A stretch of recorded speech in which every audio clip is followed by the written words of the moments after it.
Here is a number that should stop you cold: 2.6%. That is the personal savings rate in America right now, the percentage of their income that Americans are actually saving after paying their bills. At the start of this year, that number was 4.3%. In January 2025, it was 5.1%. And 3 years ago, during the worst inflation shock in 4 decades, it briefly touched 2.3%, the lowest it had been in 20 years. Right now, in May 2026, America's savings rate is 2.6%, the lowest since June 2022, heading in one direction only. And the reason, the single driving force behind every number I am about to show you, started on February 28, 2026, the day America went to war with Iran. Let me show you exactly what that war has done to the American economy, dollar by dollar, percentage point by percentage point. Because when you see the full picture,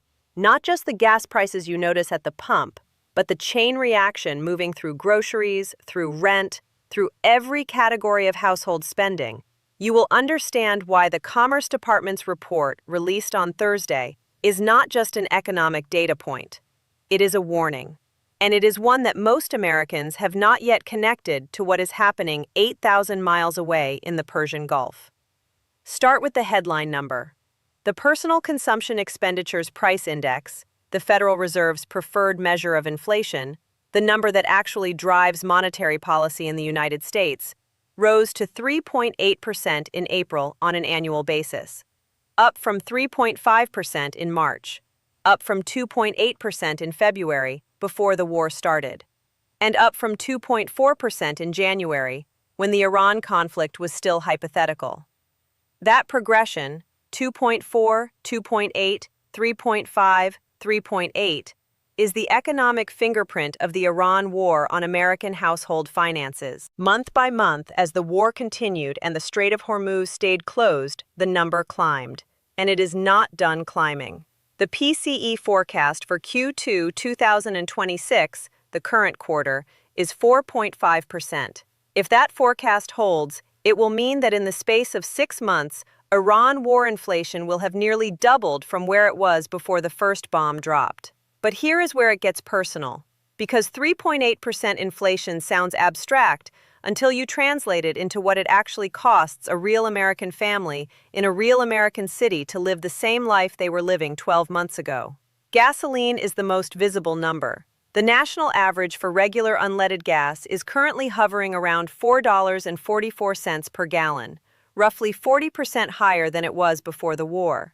If you have a car and drive the average American distance of 15,000 miles per year in a vehicle that gets 25 miles per gallon, you used to spend about $1,900 a year on gas. You are now spending approximately $2,650. That is $750 more per year, every year, just to drive the same distance you always drove. But here is what most coverage is missing. Energy is not just what you put in your car. Energy is embedded in the price of everything you buy. The trucks that deliver food to grocery stores run on diesel, which is up 58% from pre-war levels. The planes that carry freight run on jet fuel, which is up 95%. The factories that make plastics, fertilizers, chemicals, and packaging all use natural gas and petroleum as inputs. When energy costs double, those costs migrate, slowly, invisibly, but relentlessly, into the price of every single thing on every single shelf in every single store. Heather Long, chief economist at Navy Federal Credit Union, put it plainly in a note she released Thursday. Americans are being squeezed financially. Inflation is at a 3-year high, and personal savings has cratered to one of the lowest levels in the past 20 years. Many Americans are spending more than the income they have coming in.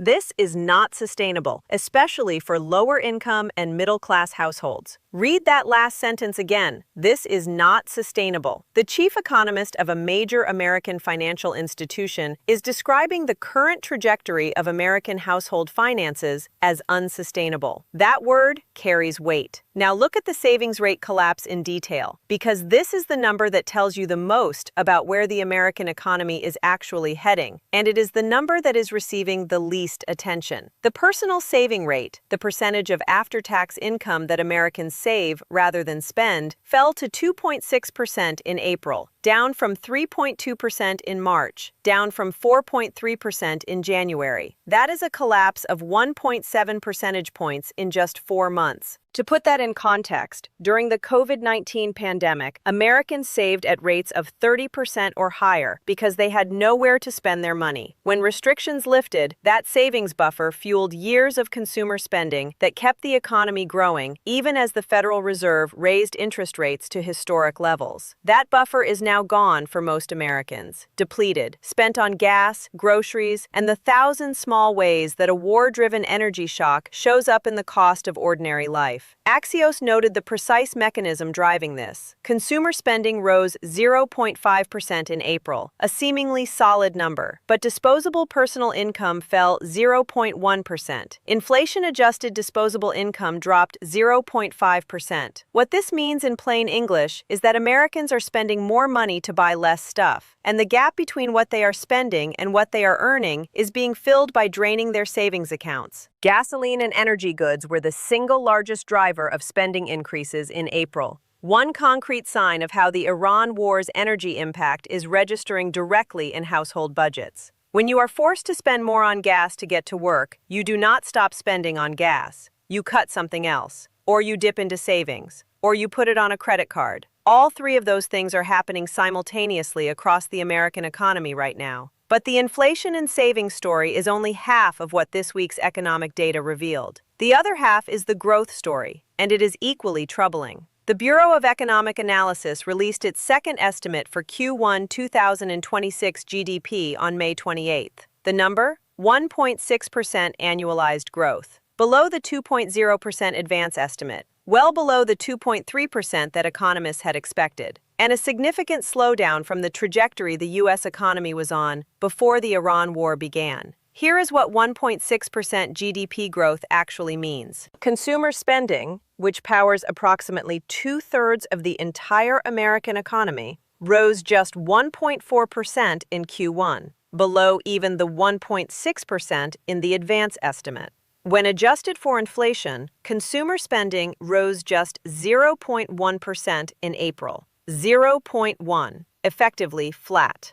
The economy is not in recession, but it is growing at a pace that suggests it is heading toward one if the pressures it is currently absorbing do not ease. Treasury Department officials put the most optimistic face possible on the numbers, describing the economic landscape as favorable and pointing to strong business investment in equipment and intellectual property. Business investment did surge 17.2%, a genuine positive. But the Treasury's own statement included a revealing clause. It said this favorable status should help inflation come down quickly following the cessation of conflict with Iran. Following the cessation of conflict. In other words, Washington's own economists are acknowledging that the war is the central variable. The economy is performing despite the war. The question is how long it can continue doing so. Now here is where this story gets genuinely complex and genuinely alarming. Because the Federal Reserve is caught in a trap that the Iran war built, and there is no clean exit. Here is how the trap works. The Federal Reserve's job is to control inflation. Its primary tool is interest rates. When inflation is too high, it raises rates to slow spending and cool the economy. When the economy is slowing, it cuts rates to stimulate growth. Simple in theory. But what happens when inflation is rising and growth is slowing simultaneously? That combination, stagflation in economic terminology, is the Federal Reserve's worst nightmare. It was the defining economic crisis of the 1970 seconds, when an oil shock from the Arab embargo sent inflation soaring while growth stalled. And the parallels to 2026 are uncomfortable.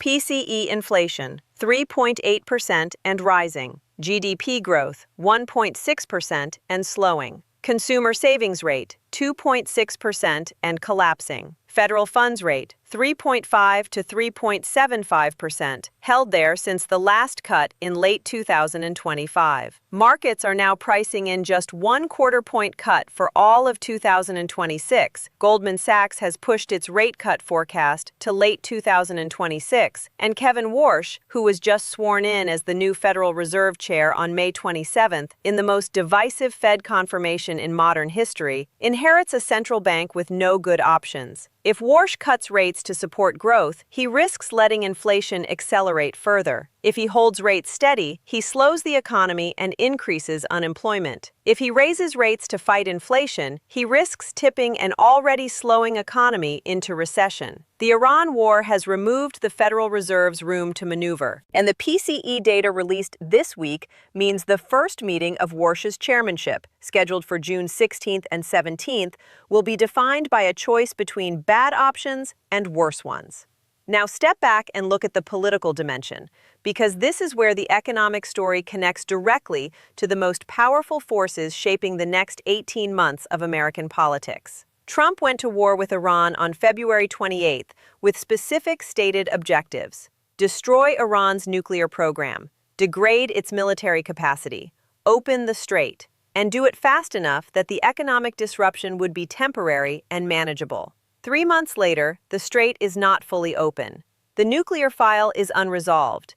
The war has cost $29 billion and 46 aircraft, and the economic disruption has produced the highest inflation in 3 years. House Speaker Mike Johnson said publicly that an Iran deal would help Republicans in the midterms by lowering gas prices. That calculation contains an implicit acknowledgement. High gas prices are hurting Republicans. They hurt them in 2022. They hurt them in 2008. They hurt every incumbent party that presides over energy shocks, regardless of who caused them. Voters do not care about the geopolitical context. They care about what it costs to fill their tank. Polling released this week by the Deseret News in partnership with the University of Utah's Hinckley Institute of Politics found that 80% of Utah respondents, a deeply Republican state, and 79% of national respondents said they were at least somewhat concerned about how the Iran war's economic fallout was challenging their financial well-being. 80% in a Republican state concerned about Trump's war. That number is the political backdrop against which every Iran negotiation is now being conducted. So where does this go from here? What does the next 90 days look like for American household finances if the current trajectory continues? The PCE inflation forecast for Q2 2026 is 4.5%. That would be the highest since the peak of the post-COVID inflation shock in 2022. If it materializes, it will mean that the Federal Reserve, which has a mandate to keep inflation near 2%, will be watching the number more than double its target while presiding over an economy that is growing below trend. That is a policy failure by any measure, regardless of who is responsible for causing it. The savings rate at 2.6% has limited room to fall further before consumer spending itself starts to contract. When savings rates fell below 3% in 2007, the result was the beginning of the consumer spending collapse that preceded the 2008 financial crisis. History does not repeat exactly,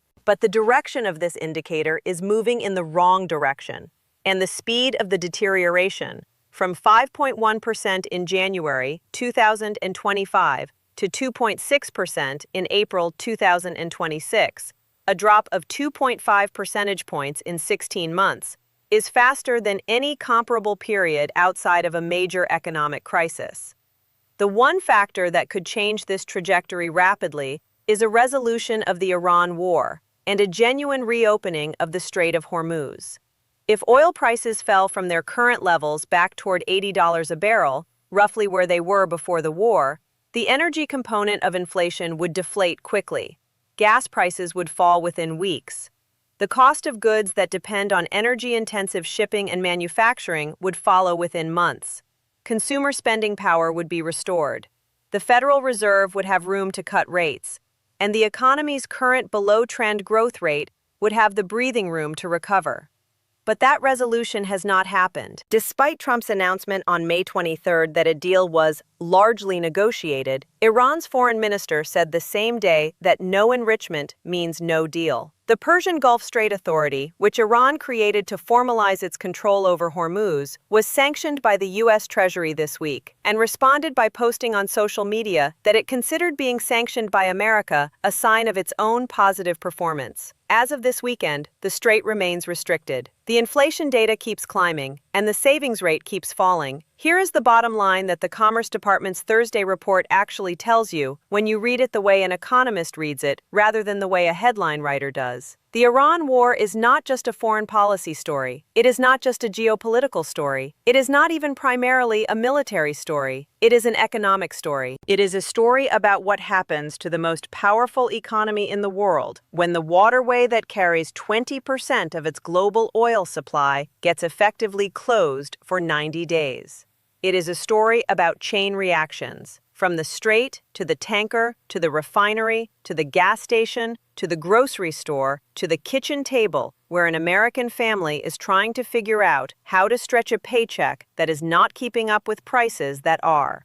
The savings rate fell from 4.3% to 2.6% in 4 months. Inflation rose from 2.4% to 3.8% in 4 months. GDP growth came in at 1.6%, half the rate economists expected at the start of the year. The Federal Reserve is trapped between inflation and recession with a new chair who has been in office for 4 days. And the deal that was supposed to end all of this is not signed, not agreed, and not close enough to matter for the family filling up their tank this weekend. Navy Federal's chief economist said, "This is not sustainable." She is right. The question is, what breaks first? The negotiations in Tehran or the American consumer's ability to keep absorbing costs that are rising faster than their income? Watch the June 16th Federal Reserve meeting. Watch whether Iran signs an MOU before the end of June. And watch the next PCE report, because if Q2's 4.5% forecast materializes, the conversation in Washington will shift from Iran's nuclear program to something much closer to home. The economic cost of a war that was supposed to last 4 to 6 weeks and is now entering its 4th month. That cost, as of April 2026, is being paid 2.6 cents at a time. The pennies of savings that Americans are draining from their accounts every month to stay afloat in an economy that a war they did not start is slowly squeezing.